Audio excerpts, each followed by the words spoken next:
Bom dia, irmãos. Graça e paz a todos vocês. Feliz sábado. A igreja pode abrir uma Bíblia lá no livro de 1 Tessalonicenses, capítulo 5. Nós vamos ler o verso 23.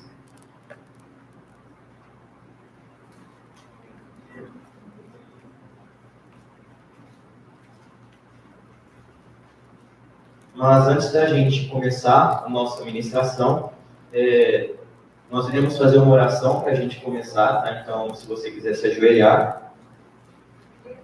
1 Tessalonicenses 5, 23.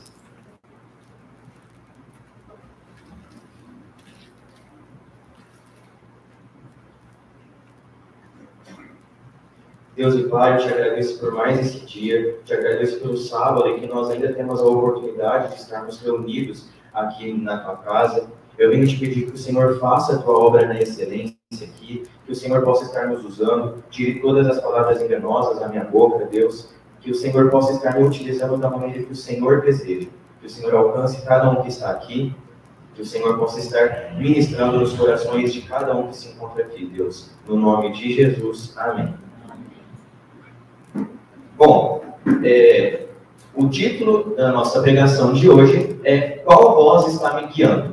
Esse estudo eu já recebi ele faz algum tempinho, mas eu já sabia que eu utilizaria ele no auge da minha vida.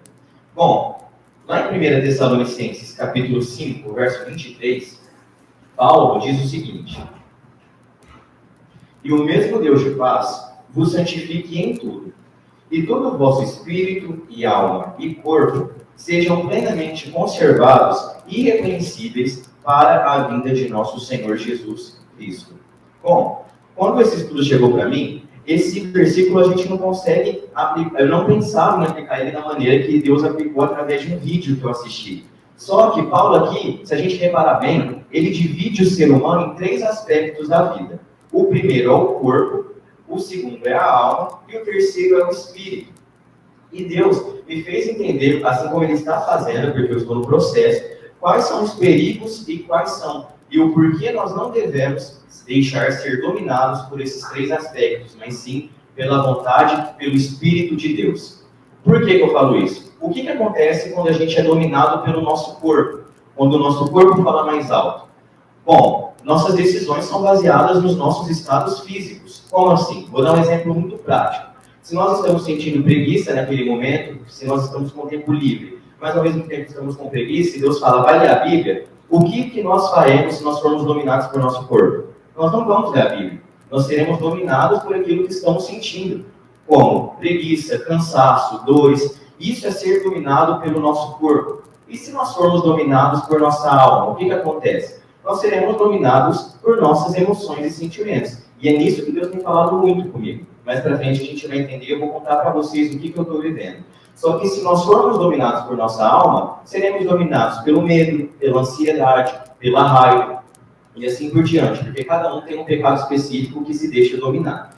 E se nós formos dominados por nosso espírito, que significa mente, seremos dominados pelo tipo de pensamento que teremos. Se nós temos pensamentos positivos, nossa vida será positiva. Se nós temos pensamentos negativos, teremos uma vida negativa. Isso é o básico da gente saber, porque os pensamentos geram atitudes. E o porquê que Deus me deu essa palavra e o porquê que eu estou trazendo para a igreja?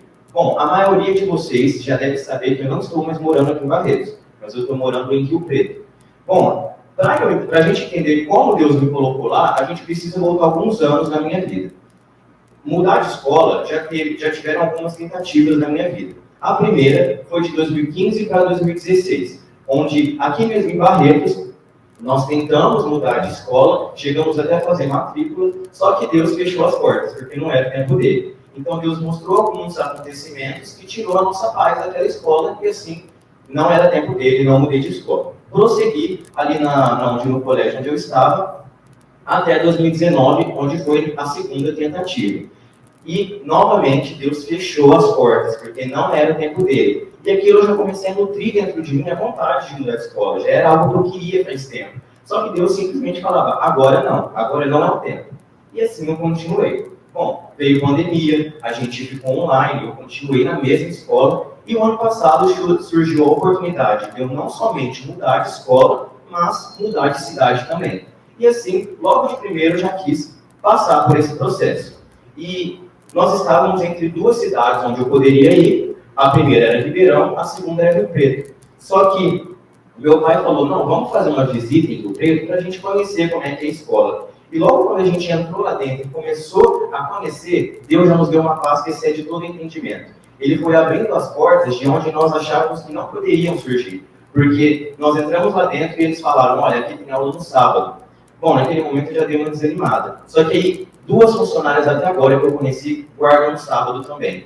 Então, Deus abriu as portas. O apartamento é literalmente na frente da minha escola, eu só atravesso a rua para ir.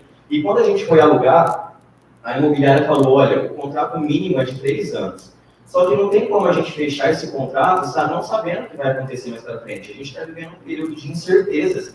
E assim, nós fizemos a proposta de somente 1 ano. Mesmo já com um aviso prévio de que talvez o dono do apartamento não aceitaria. Só que de uma maneira muito fácil, Deus fez com que ele aceitasse e assim deu certo. Então, Deus foi abrindo porta por porta. E assim, chegou o período da minha mudança. Então, eu estava muito empolgado. E o diabo viu que também eu estava com insegurança dentro de mim. E quando eu estava aqui em Barretos, eu não poderia ser tratado, obviamente. A insegurança estava ali de canto. Mesmo ela existindo, ela não tinha se manifestado na intensidade que eu passei. Mas Deus falou, Deus viu que eu estava na minha zona de conforto, não estava buscando o sobrenatural com ele, que foi o que nós aprendemos no sábado passado, e ele falou, não, agora você vai. E assim eu fui. Então, misturado com a minha empolgação, o diabo começou a lançar ansiedade e insegurança. Tanto que essas primeiras semanas, inclusive essa, eu passei por períodos de muita dificuldade, onde eu não conseguia descansar em Deus. E foi o que nós aprendemos. Eu não conseguia colocar em prática, eu estou no processo ainda, não estou perfeito, mas não conseguia colocar em prática o que nós cantamos sábado passado. O trabalho de Deus é fazer a obra, e o nosso é descansar. Eu não sabia fazer isso. E assim, o diabo tornou aquilo que eu estava tão empolgado, tirou totalmente a minha motivação, e assim eu não tinha mais alegria para nada. Aquilo ali para mim era um pesar, aquilo ali para mim era uma tristeza, eu não estava feliz de estar ali. Eu cheguei a ter crises onde eu fiquei totalmente desesperado dentro do apartamento sozinho, porque Deus também precisou fazer isso, porque de repente todo o sinal caiu, eu estava sem internet, e Deus fez isso para me provar. Deus fez isso para falar, olha o jeito que você está, você não pediu os óculos espirituais, eu estou te dando agora. Então Deus me fez ver como as minhas emoções estavam me dominando, o meu corpo estava me dominando, e a minha mente também. E, assim, nós ouvimos um pouco sobre o que foi Jesus, o que ele fez aqui na Terra. E nós vamos continuar falando. Jesus foi um servo de Deus, Jesus ele era totalmente guiado por Deus. Jesus ele não se deixava dominar pelo que ele estava sentindo naquele momento, como eu fui, mas ele se deixava dominar pelo que Deus queria que ele fizesse. E para comprovar isso, a igreja pode abrir a Bíblia lá no livro de João, no capítulo 8. Nós vamos começar a ler a partir do verso 1. João, capítulo 8, verso 1.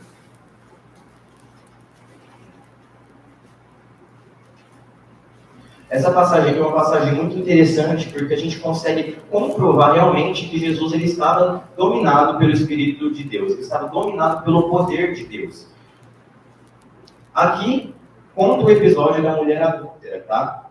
Então, Jesus foi para o Monte das Oliveiras, e no verso 2 diz o seguinte: pela manhã cedo, ele voltou para o templo, e todo o povo vinha ter com ele, e assentando-se, os ensinava. Então Jesus, ele foi para o monte, só que chegou um período em que ele voltou para o templo. E a influência de Jesus era tão grande que as pessoas iam se consultar com ele. E aí o verso 3 diz o seguinte: e os escribas e fariseus trouxeram-lhe uma mulher apanhada em adultério. Aqui começa o que nós queremos entender. Essas pessoas trouxeram essa mulher em adultério para Jesus. Por quê? Porque eles sabiam que Jesus iria ter uma atitude diferente da que eles esperavam. Jesus, ele era diferente. Jesus, ele era do reino de Deus. E assim, eles levaram essa mulher. E Jesus foi exposto ao caso do adultério dela. E o verso 4 diz: e pondo-a no meio, disseram-lhe. Então ela ficou bem no centro de onde Jesus estava. Jesus conseguiu olhar para ela nitidamente. Mestre, esta mulher foi apanhada no próprio ato adulterando.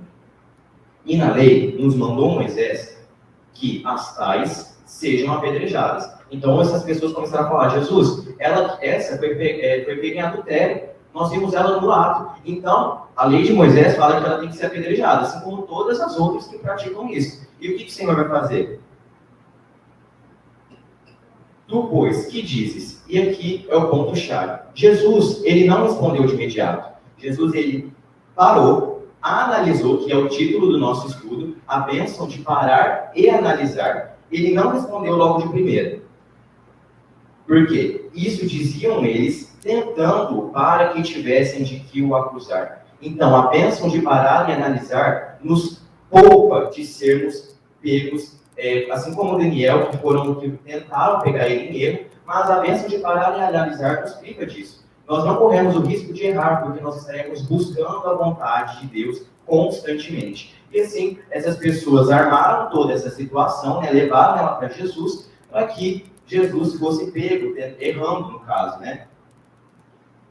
Mas Jesus, inclinando-se, escrevia com o dedo na terra. Então é como se o mundo todo parasse, Jesus centrasse em Deus, e aí ele analisava toda a situação, o que ele deveria responder, o que ele deveria fazer, e como aquilo implicaria na vida das pessoas. Então Jesus simplesmente abaixou e estava escrevendo na terra.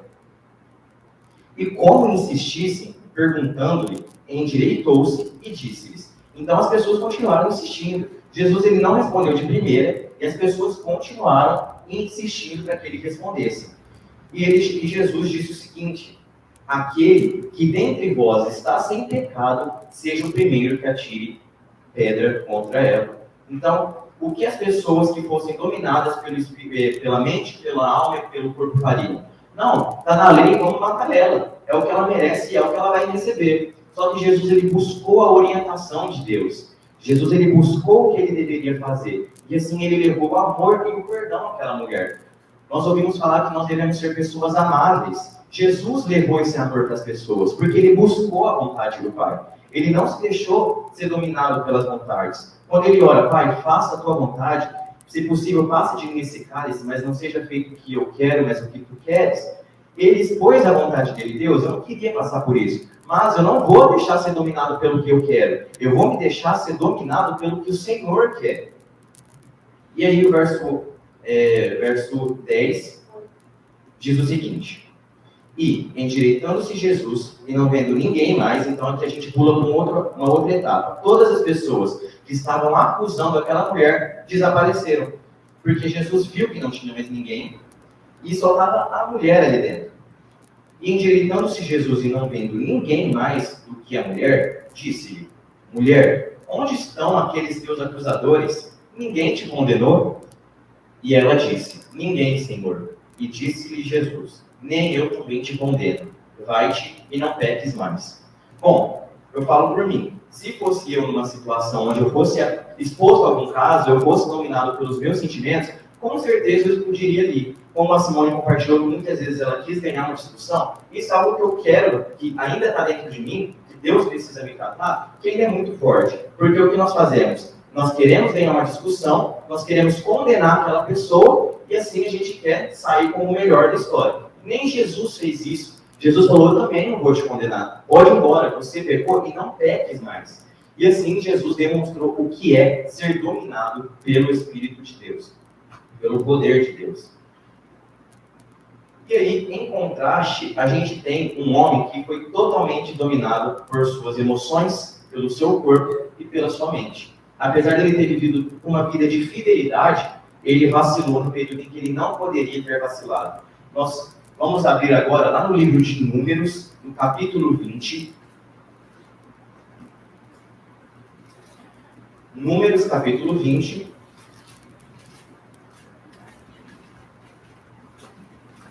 Nós vamos começar a ler a partir do verso 6.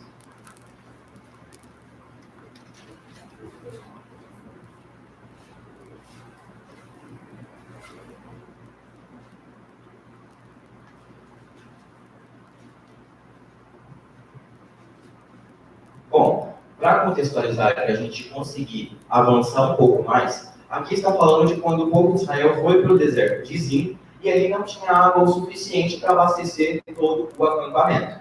E o povo, o que eles fizeram? Foram dominados pelo Espírito de Deus? Não foram. Eles foram murmurar e se rebelar contra quem? Contra Moisés. Sendo que, na realidade, quem estava recebendo essa rebelião era o próprio Deus.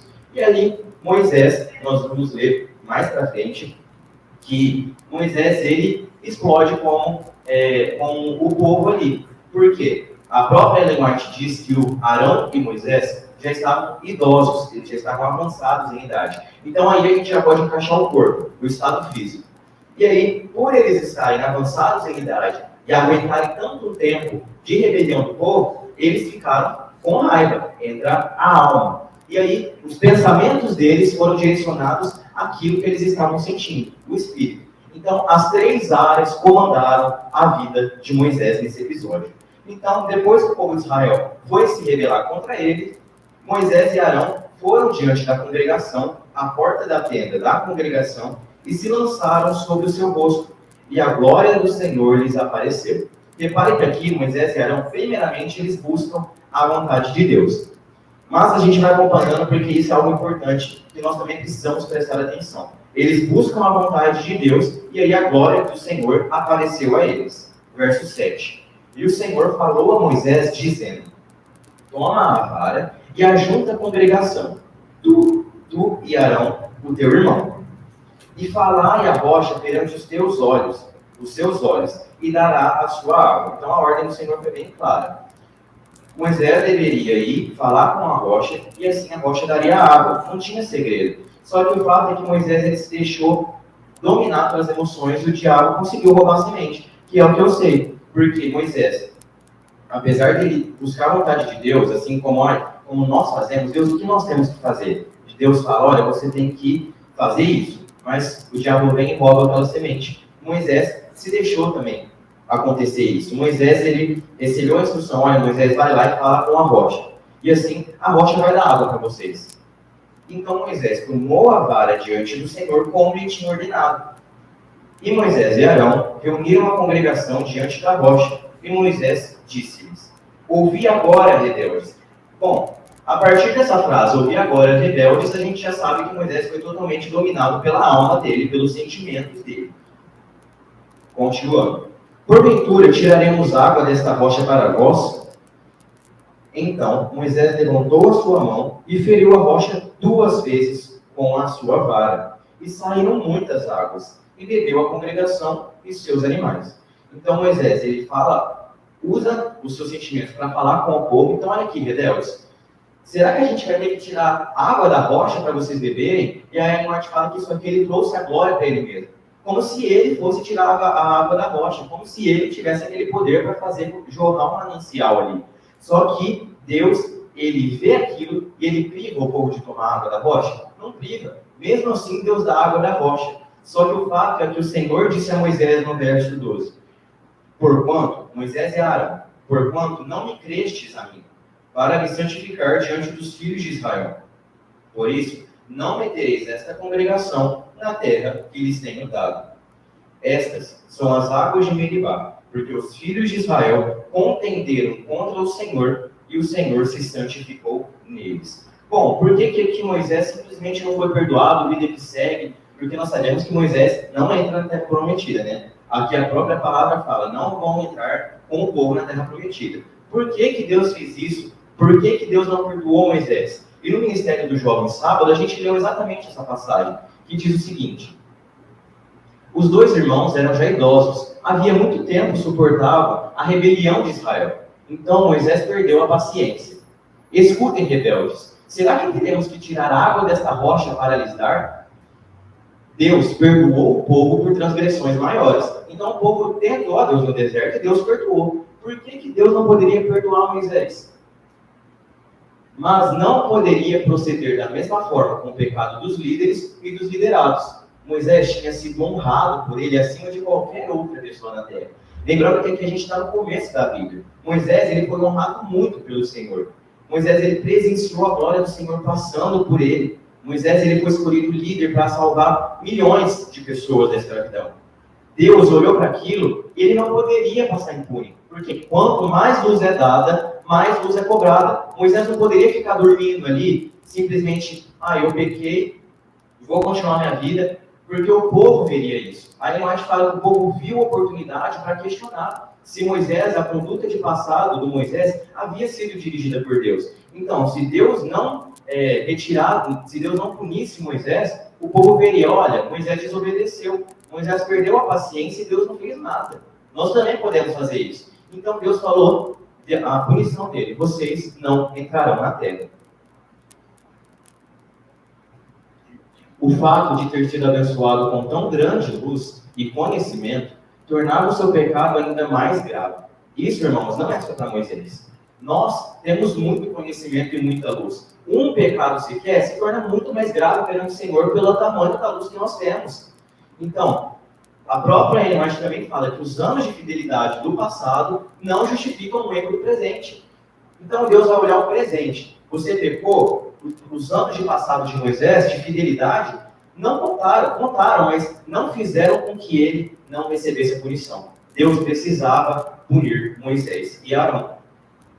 A fidelidade do passado não anula um ato errado sequer. Maior luz e maiores privilégios recebidos somente tornam a falta menos desculpável e a punição mais severa. Não é que Deus não tenha perdoado Moisés e Arão. O arrependimento deles foi sincero. Deus perdoou eles. Só que a punição precisaria vir, porque todo pecado tem uma consequência. Eles foram perdoados. Só que Deus não retirou a punição deles, porque o povo precisava ver o que a falta de domínio e que a desobediência levam à morte. E assim Deus comprovou. Bom, então, até aqui, a gente consegue concluir que sermos dominados por nossos aspectos vitais, que lá de 1 Tessalonicenses, nos faz desviar do propósito e corremos um sério risco de perdermos o acesso à terra prometida. E aqui Deus fez um paralelo muito legal comigo, porque ele me fez raciocinar o seguinte: Moisés, ele não estava longe da terra, ele conseguiu ver a terra antes de morrer. Da mesma forma, nós não estamos longe da terra, podemos ver a terra perto da gente, de uma forma espiritual. Então, Moisés, apesar de ele estar muito perto da terra, morreu, perdeu o acesso. Da mesma forma, se nós não sermos dominados pelo Espírito de Deus, podemos ver a terra, mas perdemos o acesso a ela. E isso é algo que nós devemos colocar em prática. Não devemos ser dominados pelos nossos aspectos vitais. E, na continuação do meu testemunho, por que eu tinha essa insegurança toda? Por que eu estava com crise de ansiedade? Por que eu não achava mais prazer em estar ali? Bom, eu achava que a proteção da minha família estava nas minhas mãos. Então, onde eu estava tudo bem.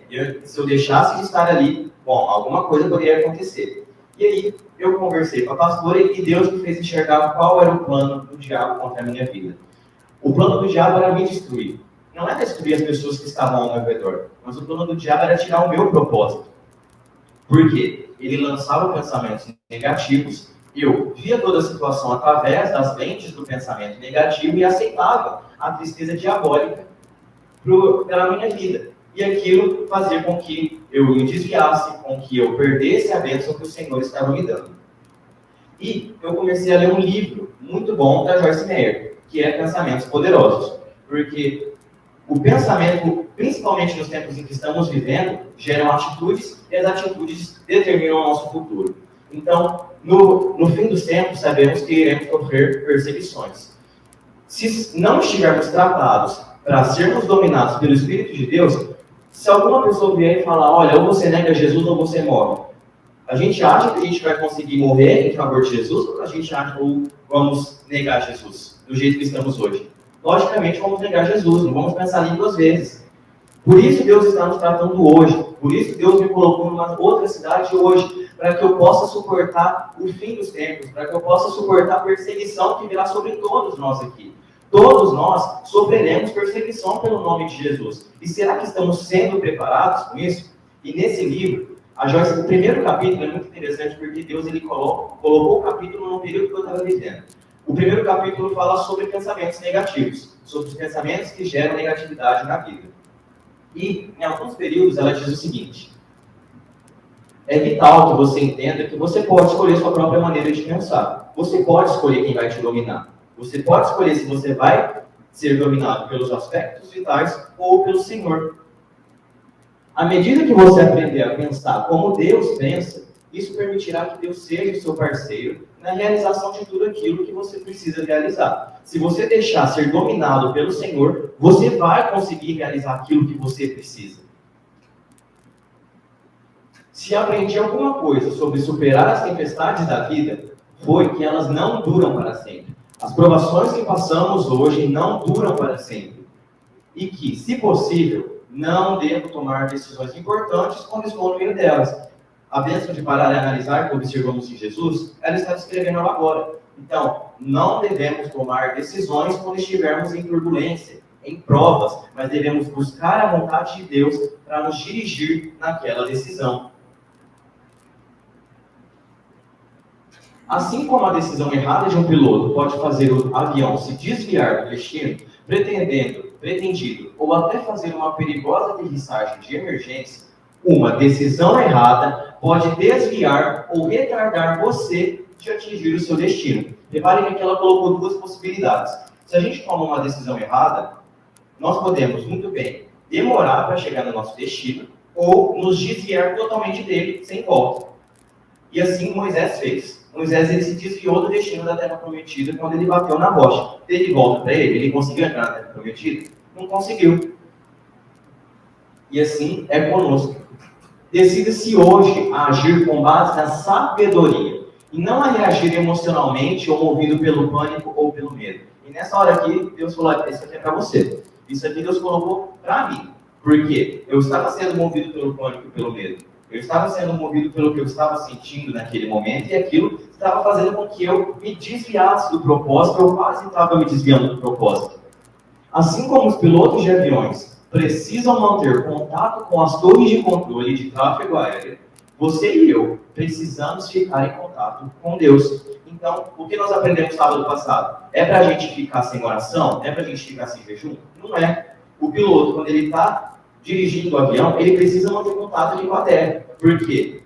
Para prevenir de acidentes, para prevenir desvio de rota, para prevenir retardo, né, como ela disse. Mas, da mesma forma, nós também estamos viajando rumo à Terra Prometida. E se nós desligarmos a nossa comunicação com a torre de tráfego aéreo, que no caso é Deus, o que vai acontecer? A gente vai ter uma viagem segura? A gente vai ter uma viagem protegida? Não vamos ter. Corremos o risco de fazer uma perigosa aterrissagem de emergência e nos desviarmos do nosso destino.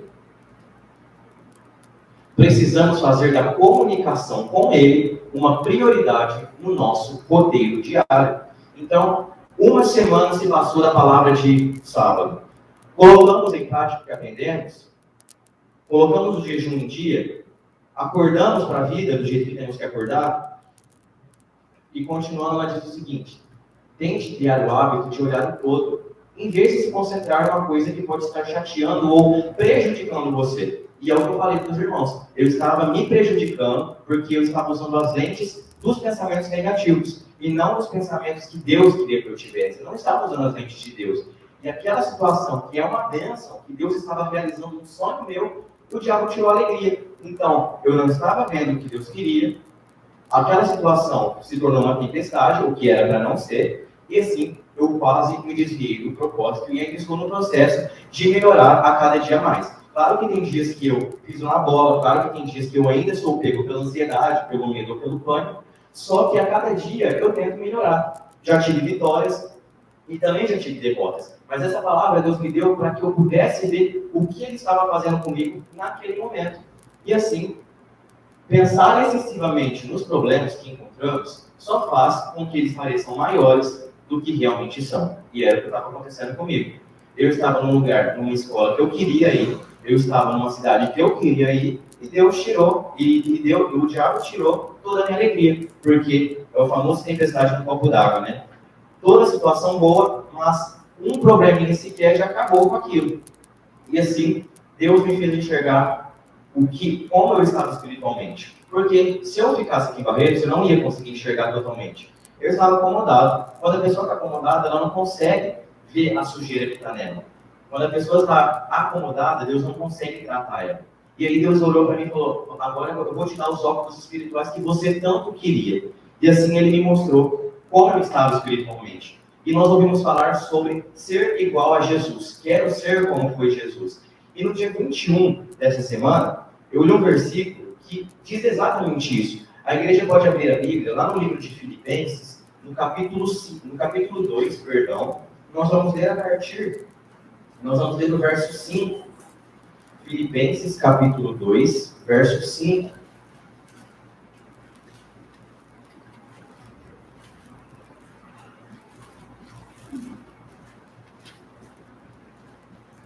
Filipenses, capítulo 2, verso 5.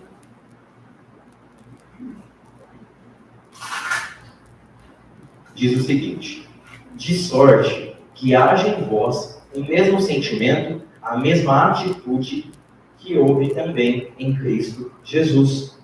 Então, eu não estou falando aqui para a gente simplesmente aniquilar todos os pensamentos da nossa mente, para a gente aniquilar as nossas emoções, porque cada área tem uma importância nas nossas vidas. Por quê? O corpo é a morada de Jesus. Se nosso corpo não estiver em harmonia com a vontade de Deus, Jesus não habita em nós. As emoções. Se as nossas emoções não estiverem conectadas em Deus, não teremos as emoções, os sentimentos que Cristo Jesus teve. Nós aprendemos no começo, quando voltou à igreja presencial, sobre a alegria inefável. Como é que nós iremos sentir essa alegria se nossas emoções estão descontroladas? Se elas estão nos comandando?